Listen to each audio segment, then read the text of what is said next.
welcome everybody to the Hypetrain Podcast. My name is Hannes and I'm joined by my co-host, the Molder to my Scully, Mr. Martin Molin. How are you doing today, my dear friend? Woot woot. Yes. Yes. So, what wasn't the Arc X-Files like? I want to believe. Wasn't that Mulder's thing? Yeah. So that fits perfect because, like, before I had all these T-shirts saying "I believe" about my Marble Machine X. Yeah. And now I'm more in the I want to believe state. So thanks for that introduction. That was spot on. I always felt like it was based on the X-Files, no? No. I was never that into X-Files. It's way too scary for me. I couldn't sleep after seeing...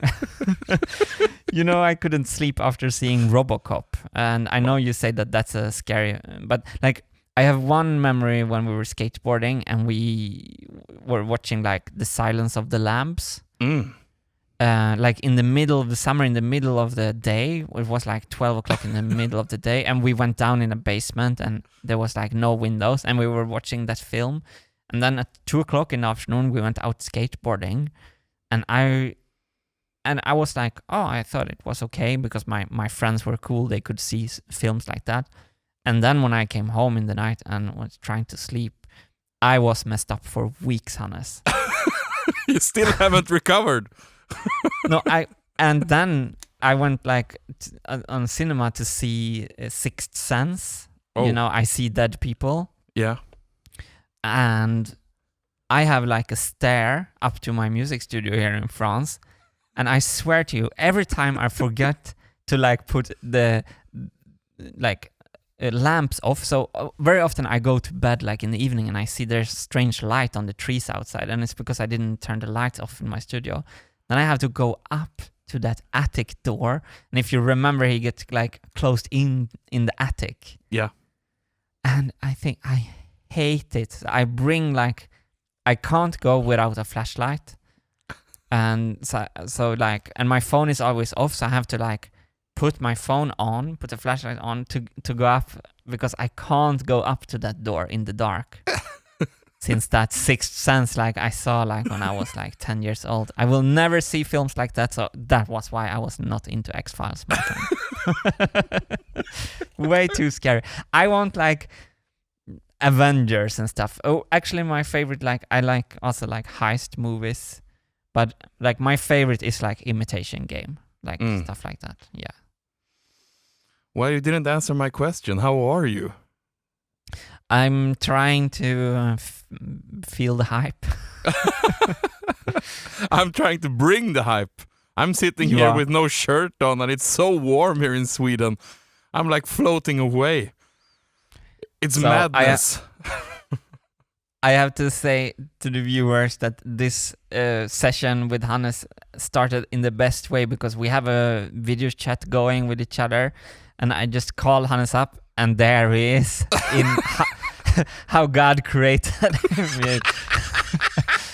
And you just look so shiny and beautiful. It's very exciting. It's all the sweat. That's the shininess. So you have a heat wave in Sweden. Yeah. And no air condition. No, on the weekend there's no air conditioning in my office. So I have now two fans that are blowing me at all times. Wait, that sounded way wrong. Your landlords suck, I have to say. Turning off the AC in the weekends is so cheapish from your landlords. We should. It's not good. No.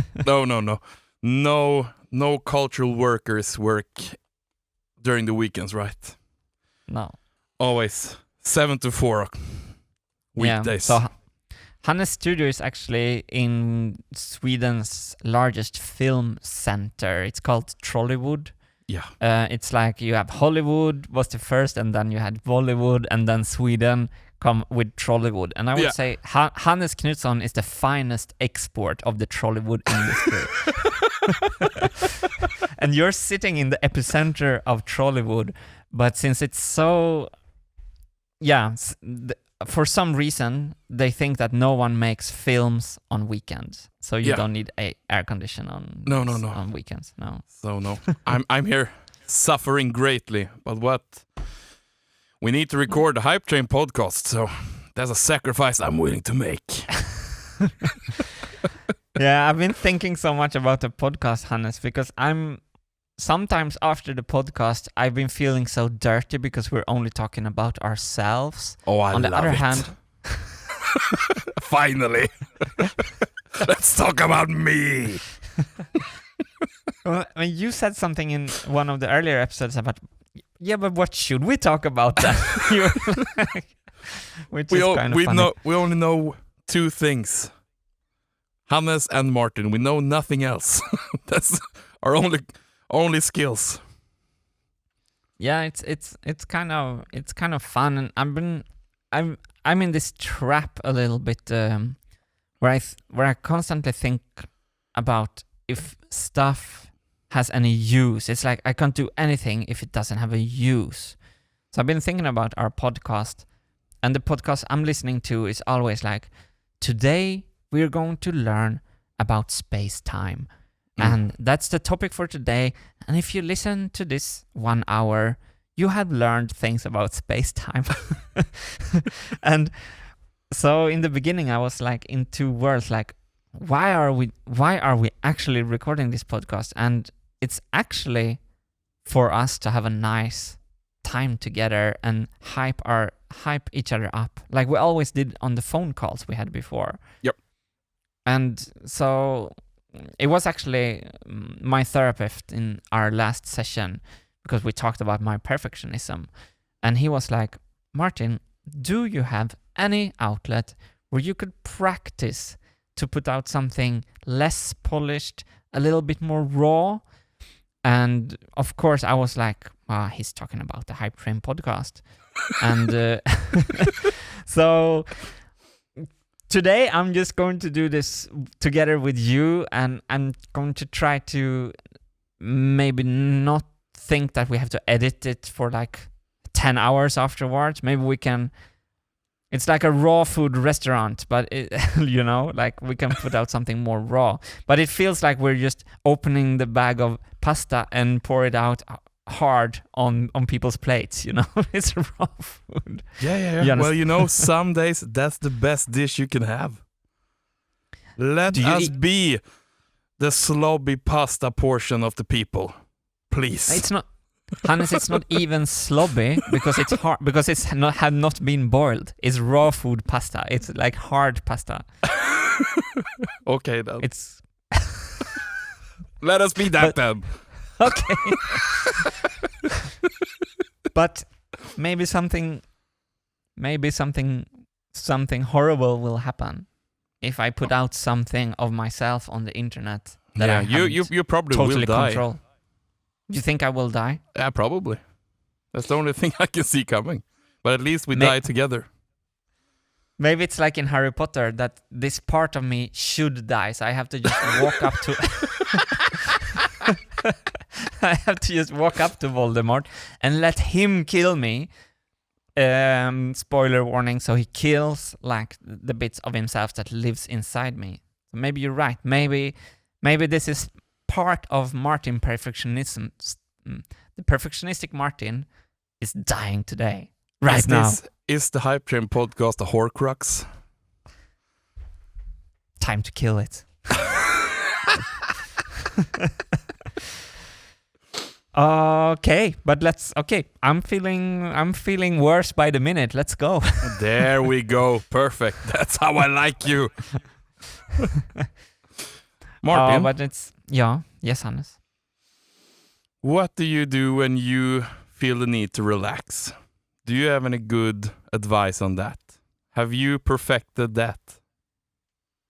No, I almost can't relax. I need to read, and I started to play chess, but my hobbies tend to be, I get very interested in my hobby, so I become very I become very obsessed about performing. So I want to be really good at chess, and I get just stressed from it. But what I found now is that I'm reading The Wheel of Time, which is a fantasy series with 15 books, and it's like some of the books are 900 pages and some are 600 pages. So you have like 600 times 15 at least of pages. And it's really funny because it's right between Lord of the Rings and Game of Thrones. And it has exact a 50-50 mix between these two universes. So you could see like, okay, it was written in the 80s, 90s. And you can see that the author is like mega influenced by Tolkien, and you can see that Game of Thrones is mega influenced by Wheel of Time. So it's the standing on the shoulder of giants thing. So I do that when I relax. What do you do? I was just thinking, because I rekindled with an old passion of mine a couple of days ago. I started playing video games again. Oh, cool. I had a whole day with my brother and my friend Martin, and we just played Last of Us Part 2. I thought I was your friend Martin. Oh no, I've been exposed. I have 2. I have 3 Martin friends.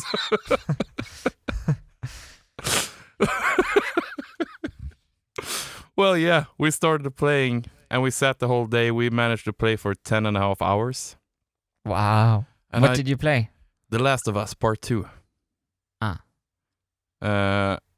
I was like, I've missed this so much. It's the best relaxation there is, to just immerse yourself in a video game. And immediately afterwards I was like, okay, I need to start playing more, especially now when I'm gonna work out more and go on more diet and stuff. The best way to have something to take your mind off that is a video game. So I'm so happy. My love for video games is coming back. And it doesn't help that it's one of the best video games ever you're playing, but it's something with, if you're watching movies or TV shows, it's easy to have your mind wandering. But when you're controlling the story, when you're playing all the time, you're so immersed in it. It's so beautiful. So what was so special with Last of Us? Oh, where to begin? It's such a complex game. It's truly a grown-up game also. You wouldn't dare to play it, I think, because it's kind of scary and super violent. But it's basically this, it's a really beautiful story, and it feels so, it's one of those games where you feel like, okay, video games are such poignant cultural products. Yeah. Like books or movies. Like, the stories are so well written. And it's basically a story about after like a post-apocalyptic event, some people turn into like fungus zombies. And a small group of people are still left. And you play, his name is Joel, and he loses his family, like his wife and his daughter, and he's like all alone in the world. And one day he gets he needs to protect a small girl, that she might have the answer to all this. She might be the way to get the cure for all this. Mm-hmm. So he needs to take her across the country, basically. So you get to follow along when he reluctantly takes this small kid with him, and like they develop a really beautiful like father-daughter relationship along the way when you need to protect her. But you also need to do so gruesome stuff to keep her and yourself alive. So you like sit there also, well, I need to protect her at all costs. And afterwards you're like, oh, the morality of this. I feel kind of dirty playing it. But it's interesting, because you're playing the character, so it feels like, oh, I'm doing this. But how does it work when you're 3 people? Is it one holding the controller, or are you taking the decisions together, or No. are you sharing?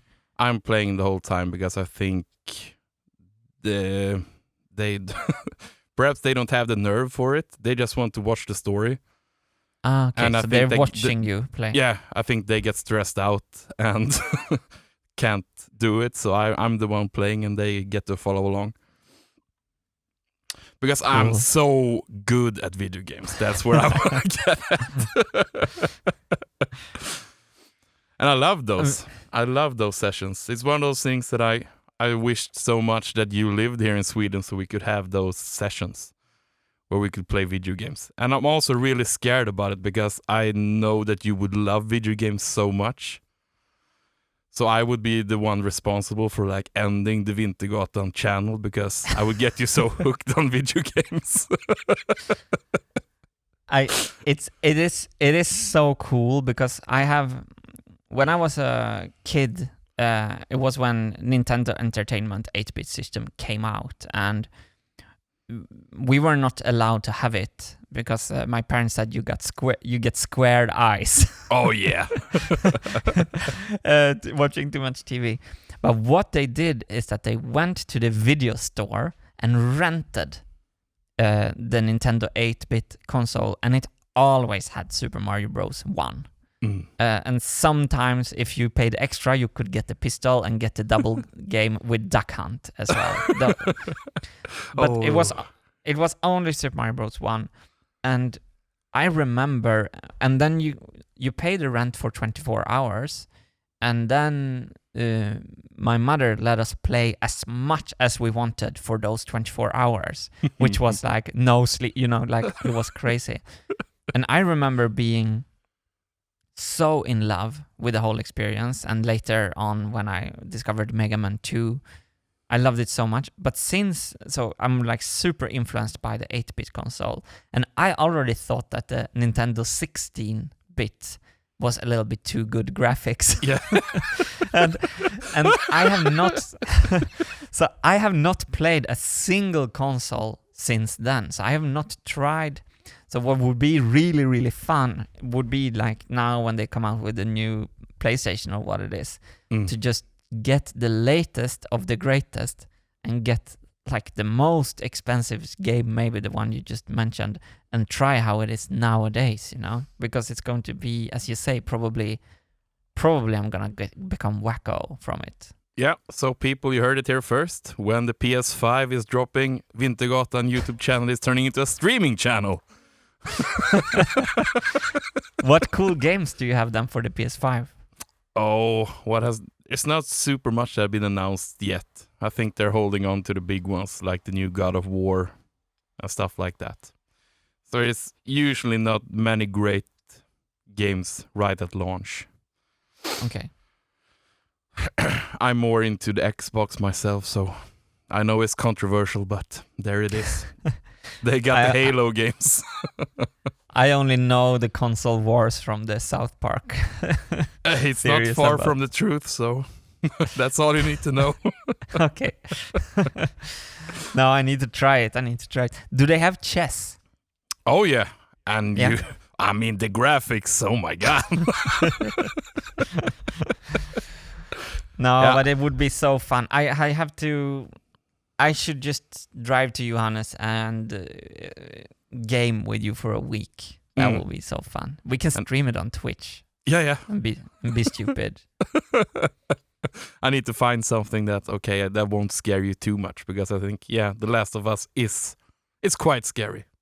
Yeah. I don't want to give you new nightmares. I like platform puzzle games. Yeah. I can find some for you. Okay, thank you. But that sounds awesome. Did you finish the game on one day? No. I had to Google it just to see, and it's roughly between 20 to 25 hours to beat it. So we have at least one more sitting to do. Ah, cool. Well, I mean, it's so beautiful. I mean, I always advocate for video games, for people that need to relax. It's like I've talked earlier about when lifting weights, when you're in the zone and you need to, you're one with the barbell. It's kind of the same thing with video games. You're so focused on solving the puzzles and doing the impossible jump and stuff like that. So you're really focused. But you know what I think about right now, Hannes, when you talk about the positivity around video games? You remember I made this video about dopamine. Yeah. And so what I think about video games, what happened for you now is that you are dosing it correctly. You have been like, or maybe you have actually played too little, but you have not been in a habit where you feel a little bit bad sometimes, and you constantly just go to the video game to dull yourself, to distract yourself constantly, every single free time. And instead you've been like waiting for it, and then this game comes, and then you do it focusedly, and you're actually not doing it to distract yourself. You're doing it for the experience, basically. So probably what you nailed here is like the dosage. And I think maybe where video games have gotten a little bad reputation, and maybe where they should be have a little bad reputation, is the addictiveness, right? That you can be so addicted to it that it goes out over, that it takes time away from other things that you actually miss out on. So maybe that's like everything in moderation, and I think maybe that sounds why you're enjoying it so much now, because you have the full experience without like the shame of spending too much time on it. Yeah, because I'm hitting the gym 5 times a week anyway, so I've earned it. Boom. I work hard and I work out hard, so let me play hard. Damn it. Mic drop. At least one epic mic drop per episode. Yeah. From Mr. Vanessa Paradis. No, but that sounds really, really cool. I remember playing Zelda on 8-bit. My only gaming memories I can tell about is 8-bit. Do you remember there was a game that had like this gold package? Yeah. Gold. Oh, yeah. The luxurious one. The one of the first with the save function on it. Yeah. And my friend held the controller, and I drew all the maps. So I drew a map of all the rooms in the first Zelda game, and we beat it over a summer holiday. It was like, and we beat it without cheats. So we beat the whole game like together. And I remember playing a video game together, like you do with your friends, is extra special, isn't it? So much fun. Yeah. So yeah, you need to come here and be my cartographer when I play. You draw all the maps. I would love to. I can ask all the stupid questions. Oh, I'm happy to answer them. Oh. Yeah. Well, it's as I said, it's like for me, all the successful diets I've been on, it's so hard.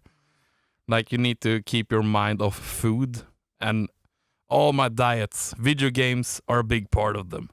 I think that's a nice thing. It's like play of more, this, less get of healthier.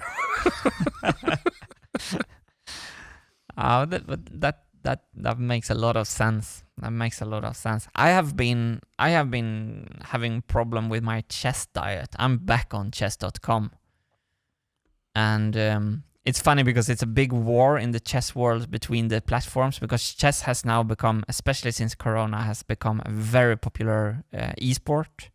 So it has a big uprising.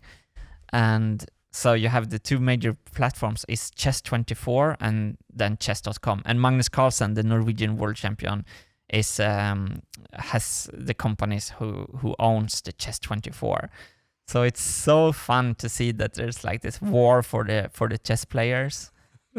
And anyway, so in a way, I want to also support Chess24, because I in a way I think they're cool. I just started chess.com because I found the website, and I've been playing a little bit again, but it's the same there. I think what I should do what I do is that when I've been building on the Marble Machine X over the weekend, and when I'm waiting for the glue to dry, I go and play a couple of games on chess.com, and it's not good because it takes me out of my flow. And when I win, I feel like a dopamine rush, and when I lose, I feel a negative adrenaline rush. And I stay playing longer than I want to. So I kind of should do what you said. I should like take a day off in the week, buy like a chess course, study some openings, and then play the whole evening, and that's my day off when I'm playing chess. And then not mix kind of this relaxation with playing chess and working. The mix is what is bad, I think, for me. How has the work been going otherwise on the machine? Yeah, so you just told me before the podcast that we had actually more views on the last video. We put out a video where you did really awesome editing because it was like 30-minute long video. Yeah, it was massive. Of me doing this challenge with a to-do list, and apparently we have 600,000 views on that video already, which feels fantastic. I've been really trying to not be obsessed about how many views we've had. But then when we did all the videos about project management and you see that the views are really low, it is a little bit, I don't know, it feels a little bit, I don't know, I take it negatively. Yeah. So then now when we did this 30-minute video and we have 600,000 views after a couple of days, it feels fantastic because it tells us that when I'm building on the Marble Machine X, people want to see what happens and people are invested in this adventure, in this journey. So this weekend I've been doing the vibraphone marble tracks, and I'm trying to finish 2 videos within 6 days, because tomorrow I have Olivier from ID Acoustic coming in with the team and to begin phase 2 of my music studio build. So that's going to be super fun. So I don't know. It's been good, but even better has my training been, actually, since you gave me a homework. I have to report to you. Yes! Yes! Do you want to hear it? Yes! How's it been going? No, it's been, and I can say this to everyone who's listening. Hannes has this ability to inspire me to get out and do stuff on the exercise field. I don't know what it is. Maybe it's just because you're doing it yourself. But most of all, what you always say and what you always told me and what really works is the start slow, start light. So in the last episode, Hannes gave me a very simple program, and we put a link under that episode to a Google Sheet describing this program, and we will put the same link under this episode if you want to check it out. And now I've been using this program for 1 week, and I can really say to everyone listening, if there's anyone, because you can make this so light. I basically used 4 kilos in each hand on my dumbbells, and I would claim that almost anyone will be able to do these exercises with 4 kilo in the arms. Correction. Everyone will be able to do that. I promise you. So yeah, and if you want to start even lighter, you can even take 2 water bottles. Then you have 1 kilo per hand to just learn the exercises. So no, it's been really fun. I made a little calculation about the total kilo. So Monday I did some biking. Tuesday I did your first program with 4 kilos. Thursday I did a second program, and that was super fun because you asked me to do pull-ups, where you hang in a bar and pull yourself up, and I can't do 25 of those. But I found I have super good rubber bands. So I put the rubber bands over the bar, and I can actually switch which rubber band I'm using, so I can follow if I get stronger and stronger over time. And then I did actually so I did that, and that worked great. It was fun. I felt happy. I felt strong, as you told me I would, even after the first time. Yes. And it was very, very fast. But I wanted to ask you something. Warm up and stretching, is that something you don't believe in, or can we just skip over that? It's controversial. I think some warm-up is always nice to do, but you don't need to do extensive warm-up. Like at the gym on a treadmill, you can do like 5 minutes, just walk or slow jogging or stuff like that. Something really simple just to get the blood flowing. Do you do warm up when you go lift 150 kilo bench press? I usually I'm taking a walk to the gym, so I'm kind of warmed up when I get there.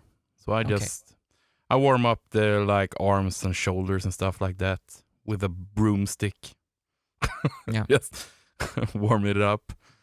And when it comes to stretching, it's controversial, but the studies have shown that it neither helps or benefits. So it's almost up to each other if you want to do it. But when you're trying to lift really, really much, you don't want to stretch before you lift anything, at least, because you want the body to be tight.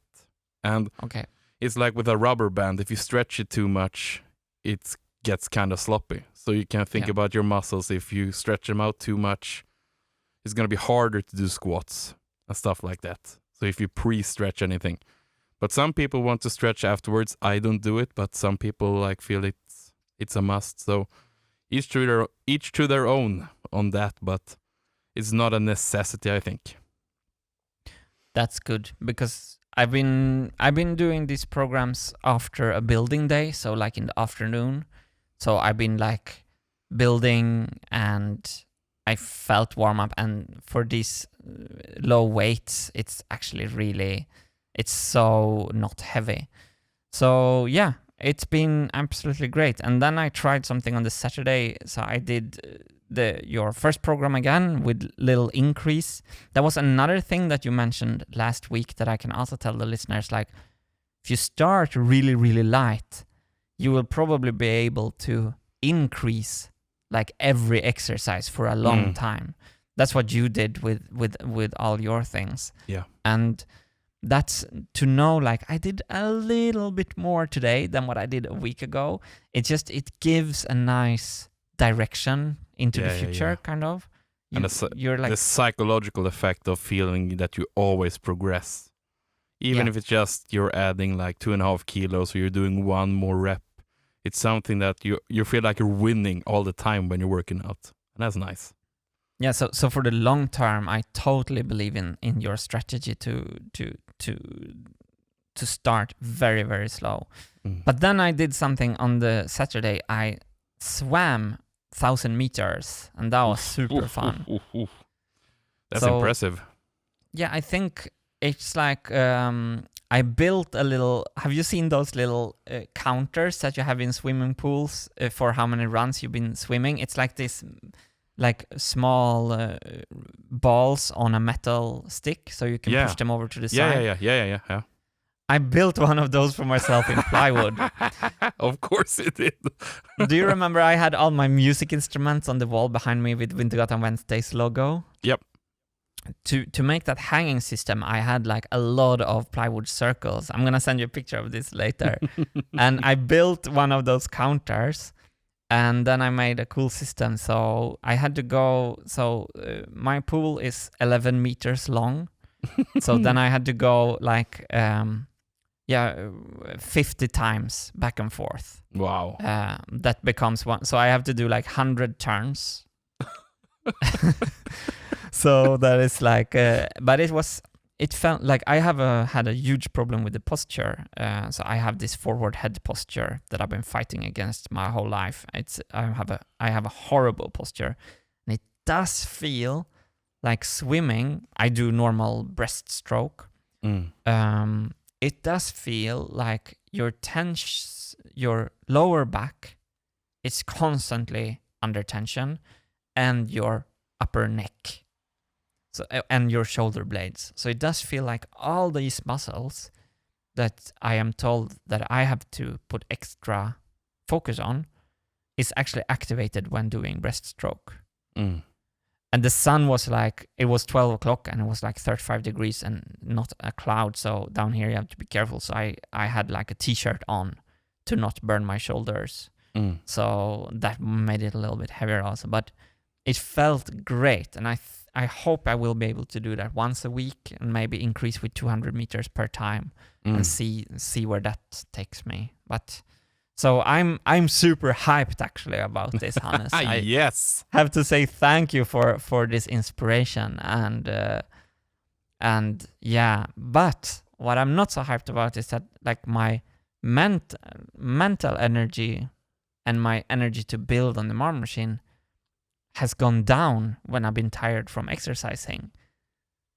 Is that just from the heat, or is that just because it's new stuff, or? Oh no, you're holding me accountable for messing up the machine now? Yes, it's your fault. Like, I don't know. Maybe I think perhaps also you're not working on the most fun stuff on the machine, so maybe it's not automatically like you're jumping out of bed. I don't know. But of course it's gonna be generally tired, but that's a good thing. You will just get better and better as we go. Okay. You're not used to this. That's why we start so lightly, so it will be better. I promise you. But I just want to say that I'm really proud of you. Yeah, like you've been sending me pictures the whole week and like, oh, he's actually doing it. I'm so happy. It's easy. It's easy when you have a good teacher. And I think what you really nailed is the simplicity of what you did. So this is really something. So anyone, if you want to try what I'm doing, Hannes' mega smart prescription, check out the link in the description where we explain exactly the routine. Great.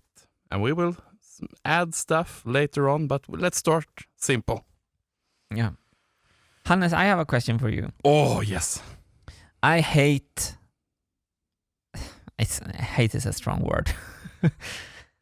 I have had Netflix in periods, and I kind of go ballistic on Netflix. I don't like it. Yeah. I don't know why. But I love movies. Because you asked me like what I do to relax. So right now, and I don't have a good place to watch movies. And I don't mind paying for it because I want to support the artists who made these pieces of culture, you know? So can you recommend to me a place to watch movies and pay for it? I know I can rent from iTunes. Yes. That could be an idea. I know that Disney and HBO, yeah. Do you have anything to recommend apart from Netflix? It's so hard right now. I think the best place is to rent or buy at iTunes because they have mostly everything.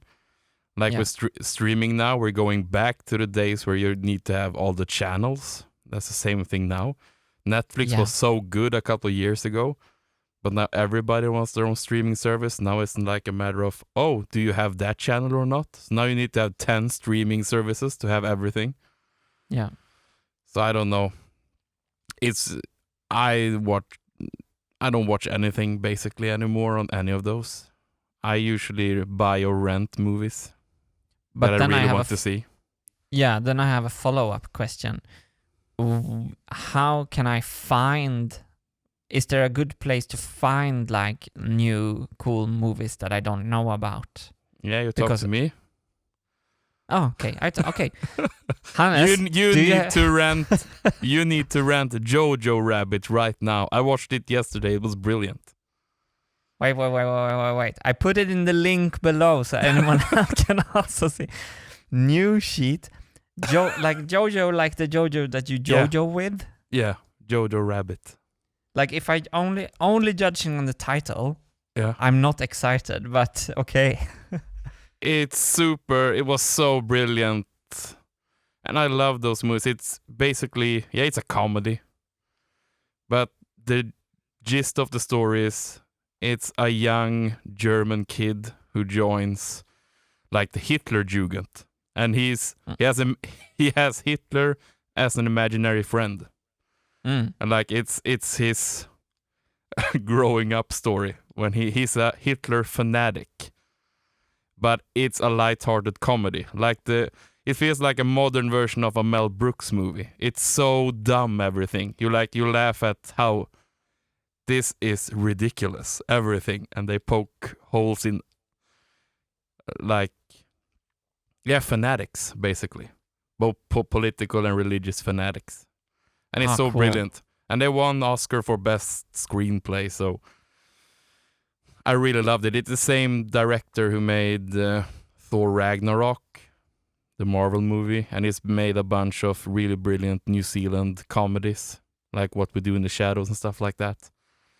So I really recommend that movie. It was so good. That's great. Done deal. When you said Mel Brooks, I was thinking about my favorite Mel Brooks scene. They're like riding in the desert it's like in the Western film, and then you hear like this dramatic music coming fading in. So you hear from you're just seeing them ride, and then you hear like and the music comes closer, and it just feels like soon something is going to happen because the music is so dramatic. And they all of a sudden they just get passed by another wagon with a symphony orchestra on playing the music. It's so brilliant. Yeah. I mean, Mel Brooks, it's genius. It's such like childish humor. It's brilliant. I love that, and especially when you take something as horrible as like Nazis and the Second World War, and you like just make it silly. I love that. It's such a movie. I would like to see it when I was young, to like, okay, now I understand how ridiculous all this is. Awesome tips. Thank you. And should I also... I didn't even see the new Star Wars films. You can skip that. You know what's so fun on this? Because we have a huge issue with latency between our sounds. But when I said the Star Wars films, I just heard, you can skip that with no latency all of a sudden. That's like fix the latency issue because you just jumped on it like a shark on a seal. You jumped on it like a shark on a baby bleeding little seal. You and me, we watched The Force Awakens, which was episode 7. Where they're like, oh, a new trilogy is starting, and like, oh, that was fun, and like, we have high hopes for this. But then, no, everything turns really bad really fast. Don't bother with them. You will just get angry, I think. Skip them. The only thing you should see new Star Wars related is The Mandalorian, actually. That's quite good. Mandalorian. Yeah, but that's a Disney Plus series, so then you need that streaming service. Oh, well, it's on iTunes. I don't think so. Well, perhaps. I don't know. I mean, the first person who makes a true portal where you can just go and pay to watch what you want to see. Yeah. So basically, imagine if you made a portal and say that you charged a lot to see the film, and then you gave a lot to Disney, you know, to just become a portal. I mean, that service is going to be so exciting. I'm so exciting for Starlink, by the way, because I have so bad internet here. And I think... explain it to me. So Starlink is the internet system that SpaceX is building. So right now they have, I think, above 500 satellites. They can like put up 60 satellites per launch or something like that. And I think my numbers might be wrong here, but basically they are making a grid of satellites that will become a new kind of internet provider. And especially they are targeting areas with no internet connection or bad internet connection. And this is going to be so exciting because imagine you have a cabin in the woods somewhere outside the grid, You can have solar panels on your cabin, you can have an electric car, and you can have Starlink internet. It's really, really cool. And I'm just so excited because maybe then I can live stream. Finally, we can watch you play chess. Yeah, then I'm gonna start play chess on the Vintergatan Twitch channel and pause the Marble Machine X project for a couple of years. Perfect. What do you think about this week's video then? Should we do a long one again? This week's video, I already filmed it for you, and it's only 57 clips, which is less than the normal. That's unheard of. Yeah. No, I am trying to film 2 videos in 1 week here, because the music studio team is coming. So I picked the vibraphone marble tracks, and you're just going to nail that edit. I think it's going to be awesome. Wow. Thank you. Yeah, and this is relaxed, Martin. I have nothing to add. What do you think? Have you seen the footage? Half of it. Like only the first half of it.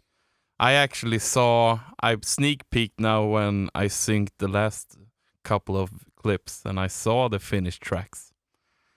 And my God, it looked so cool. The way you had them over and under each other was so cool. I had a mental breakdown. I had a mental breakdown 2 hours ago over how much I hated these tracks, and now I get hyped up from my best friend Hannes. This is what a Hypetrain podcast is all about. I was in fetus position, talking Swedish to myself, saying den blir aldrig klar, den blir aldrig färdig för helvete. On my plywood floor, I was just like, I'm just going to lie down and swear in Swedish for a couple of times now, because I built these marble tracks, and the marbles are like jumping off them. And I filmed some slow-mo shots for you that you can see in the video, and I had to like take 5 takes to get a take where no marble flew off, and I was like back in the original Marble Machine hell, you know. Yeah. But it's actually a setting. I can adjust it, but again, I wanted to have something that looked cool and that just makes it a little bit more. I should just have bought a 5-liter ice cream bucket, eat the ice cream and put the marbles in the ice cream bucket and go home. Call it a day. Good is enough. Play some video games. Yeah. Order a PS4. Start playing Last of Us. Fetus position like a grown-up child. It's just so embarrassing. Oh. Well, it happens to the best of us. Does it happen to you though, Hannes? Of course it happens. It doesn't count when you're hungover. That doesn't count. It's sober. Does it happen to you sober or not hangover? Wednesdays at 4:00.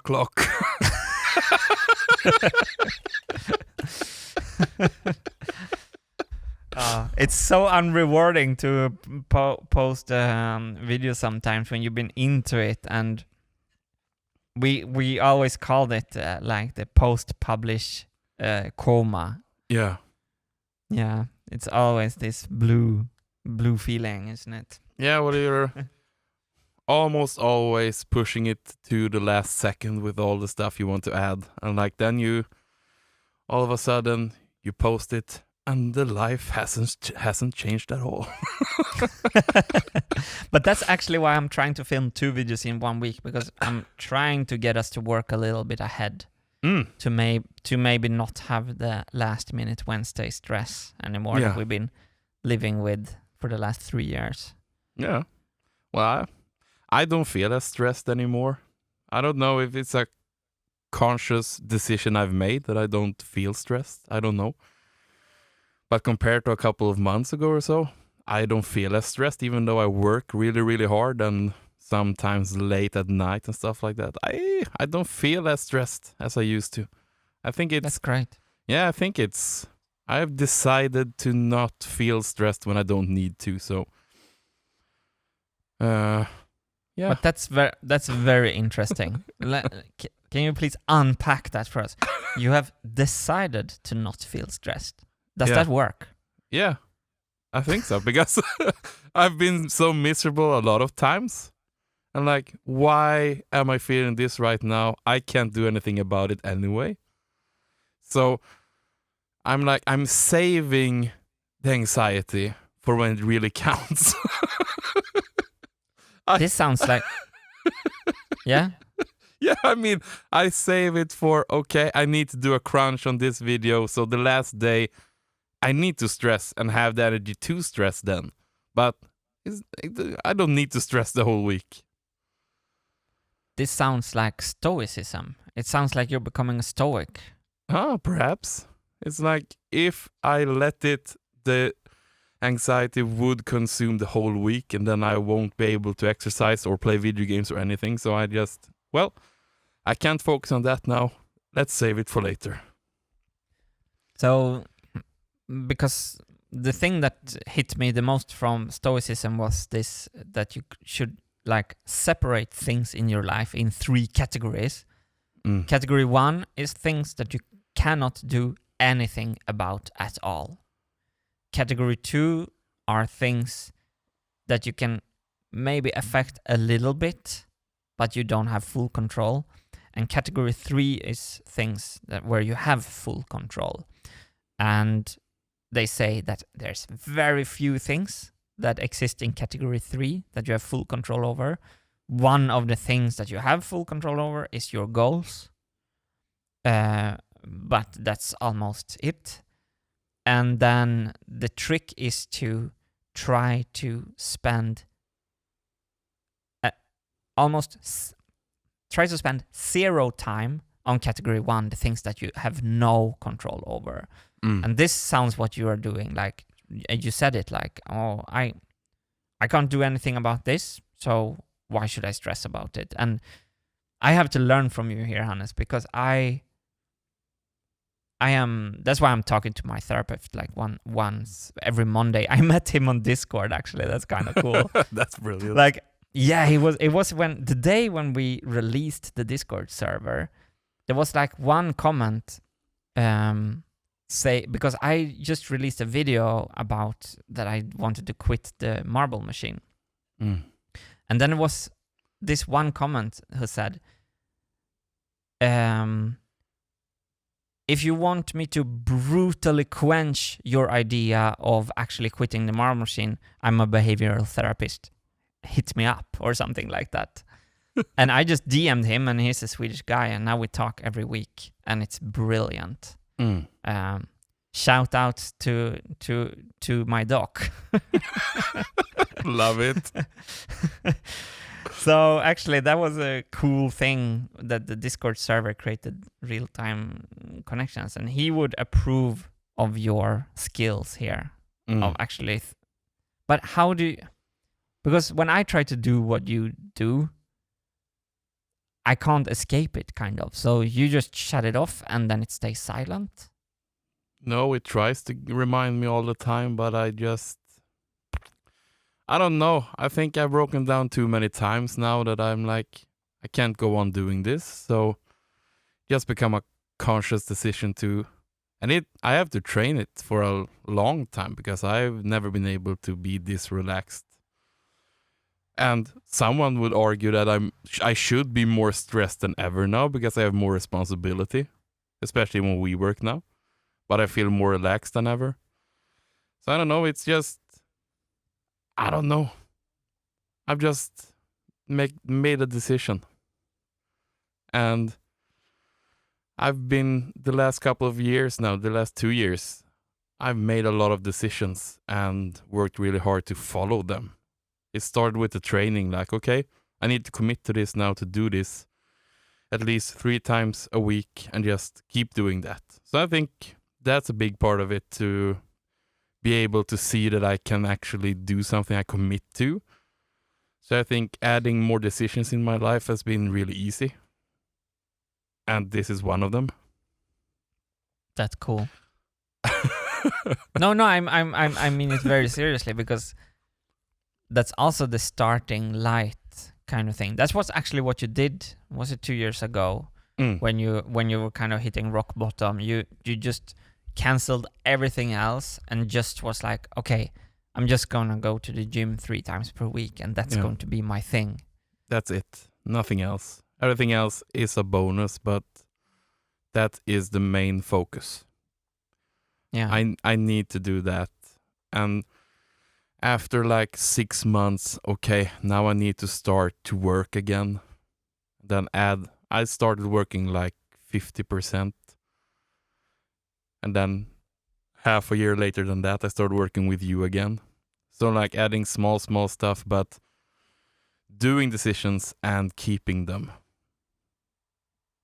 And I think it's so strange because it's not, those other two are physical things you do, and this is a like I'm tricking my mind into, no, you don't need to care right now.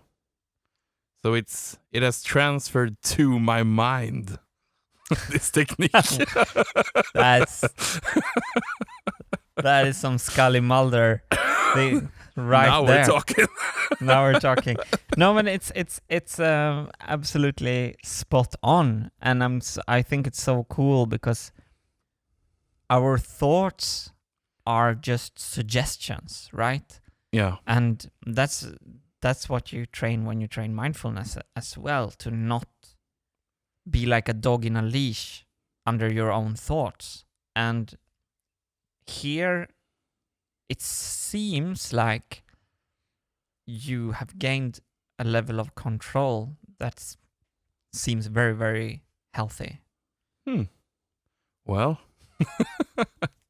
I'm slowly becoming a master here.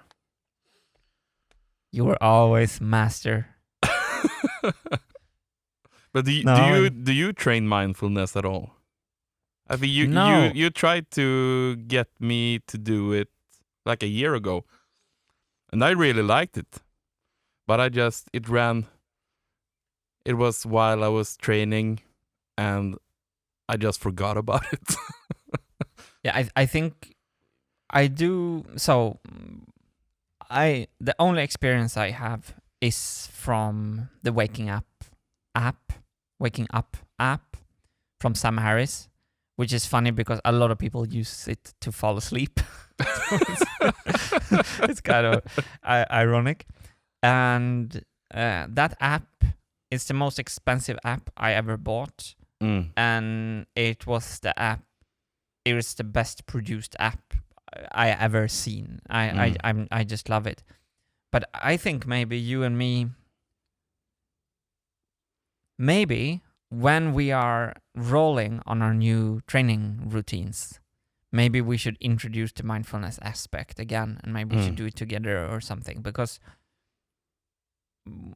as I can see it in relationships and anger management, especially like, so one thing that he talks about a lot in the beginner's course is that you can actually choose how long you want to stay angry when something has happened. And anger management is something I need to train constantly in my life. And I think, I don't know why, last week I just been so angry. I have been so, I don't know why, for just stupid reasons, just embarrassing reasons. And I think what you do there when you choose to not stress, that's exactly what you're kind of training in mindfulness. So what do you say? Should we take it up in the middle of the summer later when we feel we're on board with the exercise? Should we add it? Because it's 10 minutes per day, and the little insight I got from the 50-day introduction course was amazing, and I would like to start over actually from scratch again. Yeah, I'm with you. Like, I've given you training advice now, so it's only fair that I also try something new. Let's do it. Yeah, we should really do it. And it's been so trendy, but it's trendy for a reason. Yeah, well, it's not trendy anymore. We're not jumping on board that hype train.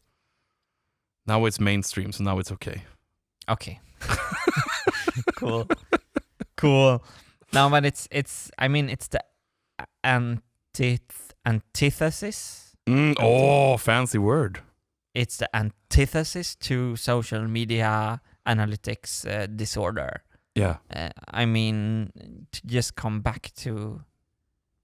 And also, I think it's very interesting, the perspective that we are not... Our ego is actually not how we experience the world. And we should really do it. We should really do it. Yeah, I'm with you. But let's take it slow. So let's nail our new exercise routines first, and let's add that ball in the jar of life a little bit later. So we're not overcommitting in the beginning. Yeah. I'm with you. Cool. Looking forward to that. Yeah. So we talk so much about ourselves and self-improvement, and sometimes I feel like, so is it fun to listen to all this shit? That's not for us to judge. It's like now my self-censorship, like, is this useful? Like, should we not provide information? But we're sharing, of course. We're sharing in another way than what we normally do. So, Martin, you just have to choose to not care anymore. Wow. Wait. Is that an option? Yes. I'm telling you right here, right now. Don't give a shit about what people will think about this. This is like Voldemort just say Adavra Kadavra in the forest. And like, we're both lying there. And like... And it's almost my favorite scene when my God, Malfoy's mother, Larissa? Probably. Marissa? I'm not a huge Harry Potter fan. It's Maurice? Malfoy's mother walks up to Harry to see if he's dead or not. Yeah. Spoiler alert. He's not. And whispers in his ears, is Draco alive? And Harry has just decided to save Draco out of a burning fire with risk for his own life against Ron's will, like a couple of hours before, because that's just how Harry operates. It's his modus operandi. And she's like, is Draco alive? And Harry gives the smallest little nod. And the rest is history. I got goosebumps. Oh, it's so beautiful. I just love it so much. Yeah. Is that your relaxation?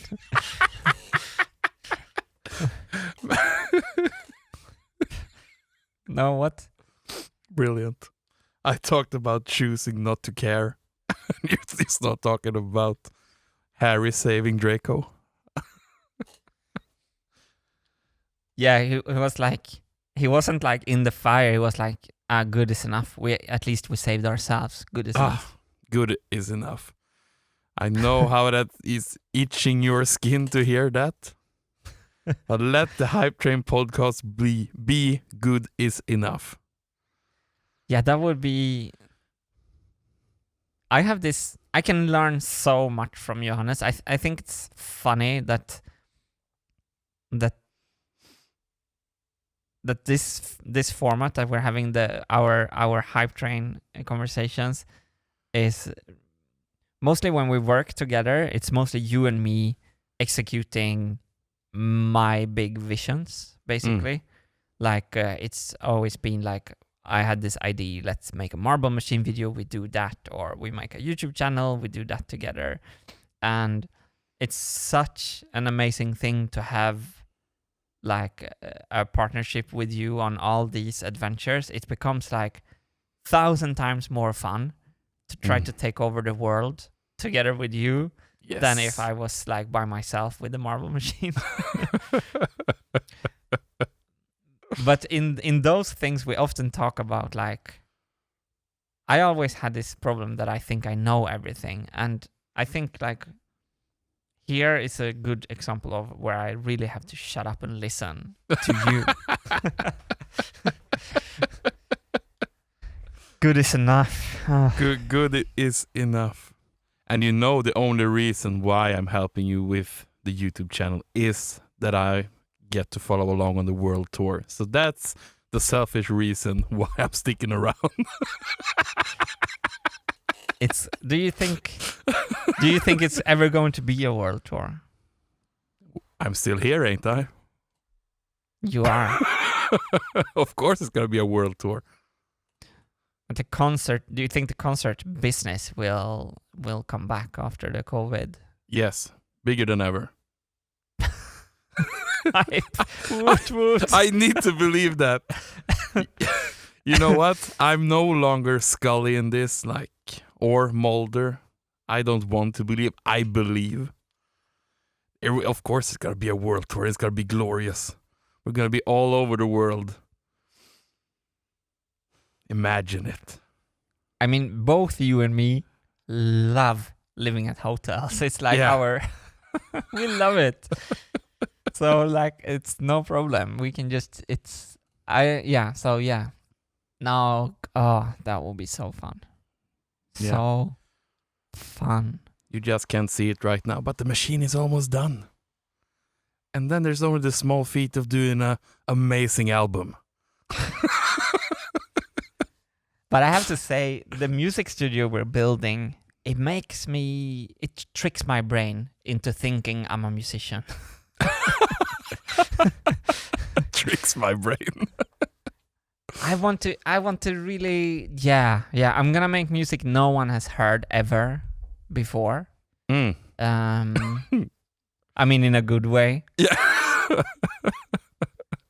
Do you know, I have always this I was always against experimental music. We played on this super underground electronica festival, Norberg Festival, which is arranged by Danish design people in a abandoned Swedish silver mine, and they have this industrial building with 60 meters roof height, and then they play concerts in there, and the audience can sleep in hammocks, hangmats, listen to the concert in hangmats in this 60-meter high place. And all the music is this drone experimental music. Have you heard that kind of music? Probably. It's the most experimental music of all, and it all sounds exactly the same. Oh. Drone music. People who are into drones will hate me for this. It's like saying all wine tastes like wine. But it sounds like this. If you're lucky, they put in some variation like this. And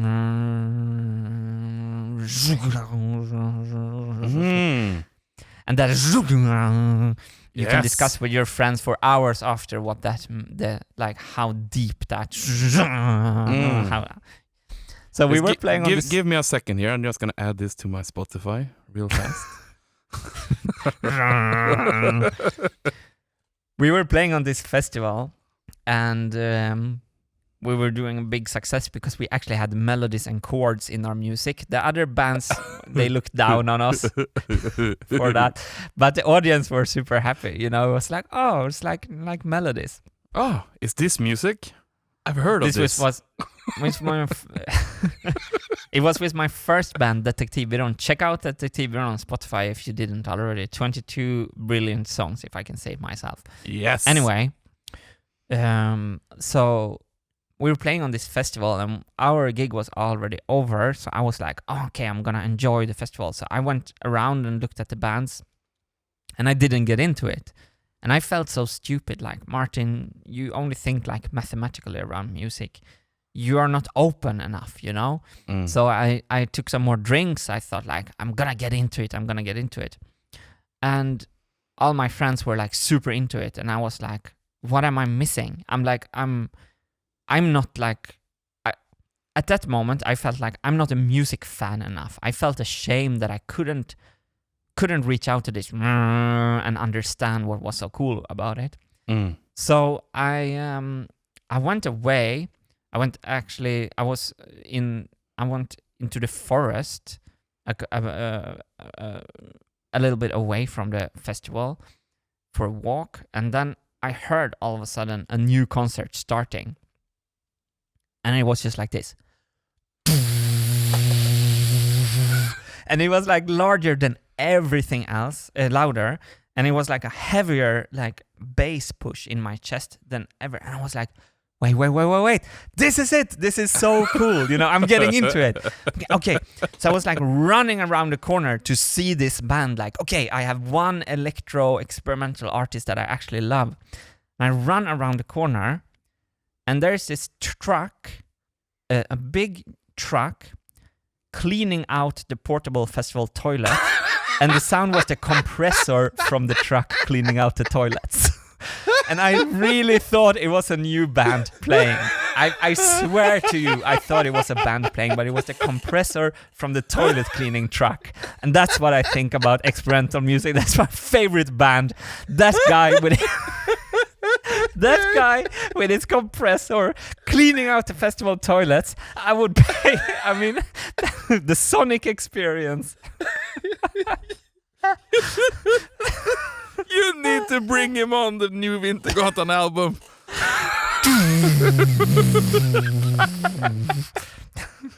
And I was like, okay, I'm out. I'm not gonna try anymore. This genre is just not for me. And I swear to you, honest, it's so much Emperor's New Clothes. It's this music taste that you have just to kill your friends that you have a better music taste than what they have, you know? You can't listen to Roxette and Rage Against the Machine. That's not cool. And that's why I love you, Hannes, because you like all music. You like bubblegum pop. You like Polish death metal. Yes. You like everything. Yes. As long as it's good. Yes. That's basically your criteria. Not to be cool, just if it's good. Yeah. I've given up that a long time ago. Look at me. I can't be cool. I'm the guy with pink shoes at the gym. Of course I'm going to listen to musicals and Behemoth and the Doom soundtrack and Lady Gaga. I don't care. I always felt so judged. I remember when I was home and listening to Riks FM, and it was the Poker Face song with Lady Gaga over and over again. And I got really into this commercial pop. And when I met you, I was so relieved that you like everything, and I'm the same. You see, that's why we fit together. It's like, I only listen to Johnny Cash from between 55 and 57. Like, okay, so 58. Imagine their lives. Imagine them being that boring. And imagine how embarrassing it is that Johnny Cash didn't record anything between 55 and 57. They will say, he didn't release any albums then. We can't win. We can't win. I had this unfortunate thing that everyone thought my bands were so indie. So they had the expectations that I had an indie music taste. And I just like commercial pop. Like, I'm sorry. It's just because I play music box instead of guitar, you know? Yeah. Oh, yeah, no, I had a lot of those people in my life who were like super particular and always, they told me straight out, you don't even have a music taste. I don't know why I didn't defend myself at that time. Probably the middle had shifted too much. I have nothing to add there. I was the same. Yeah. Oh, you didn't... Were people teasing you for liking bubblegum pop? Probably. I chose not to listen to it. Oh, yeah. Ooh. Again. I only identified as a metal guy, so... But here I am, listening to musicals, dancing my ass off. Naked. Yes. In the Swedish heat. Recording yet another Hypetrain Podcast episode. I think this is a good place to wrap it up, actually. We've been talking for a while now. Good is enough edition. Yeah, this is really good enough. I loved your little music story at the end. Well, thank you everyone for listening to our little chat we have here each week. And you know what? We will do it next week as well. Here on the Hypetrain Podcast.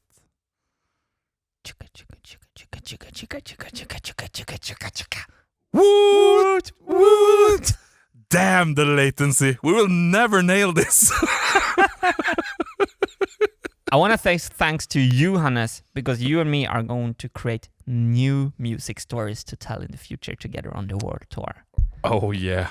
Oh my God, we're going to make a concert where we will actually be able to hire a truck with a compressor to roll up on stage, because that's the size of stages we're going to play at.